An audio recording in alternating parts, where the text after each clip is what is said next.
નમસ્કાર દર્શક મિત્રો, એસડી ન્યૂઝ ગુજરાતી ચેનલ પર આપનું સ્વાગત છે અને હું આપની સાથે વૈશાલી પુવારુ કરીશું નજર આજના સમાચારો પર।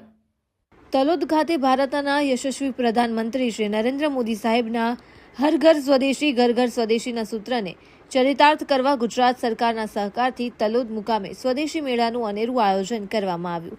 આ સ્વદેશી મેળો તારીખ 9/3/2026 થી 15/3/2026 ચાલુ રહેવાનો છે, જે સ્વદેશી મેળાનું આજરોજ સવારે 11 કલાકે તલોદ મામલતદાર શ્રી, તલોદ નગરપાલિકા ચીફ ઓફિસર શ્રી સવીબેન સોની, તલોદ નગરપાલિકા પ્રમુખ રમીલાબેન ચાવડા, ઉપપ્રમુખ મયુરભાઈ, કારોબારી અધ્યક્ષ જીતુભાઈ શાહ તથા સંગઠન પ્રમુખ કૌશલભાઈ ગજ્જર, મહામંત્રી નરેન્દ્રસિંહ ઝાલા તથા કોર્પોરેટર અનસુયાબેન, વિનુભાઈ સુથાર, રચનાબેન ગાંધી, ઈશ્વરસિંહ ઝાલા, વસુબેન સોલંકી, રમીલાબેન બારોટ, દક્ષાબેન પ્રજાપતિ, રાધાબેન પ્રજાપતિ તથા કાર્યકરો, નગરજનો હાજર રહી મેળો ખુલ્લો મૂકવામાં આવ્યો હતો। આ સ્વદેશી મેળામાં 31 જેટલા સ્ટોર ઊભા કરવામાં આવ્યા હતા।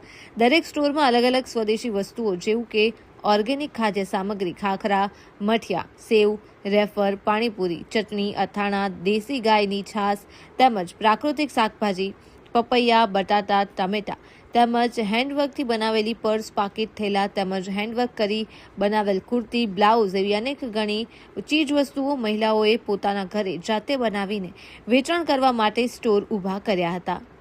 Reporter Paresh Sharma, Talod, Sabarkantha, SD news Gujarati.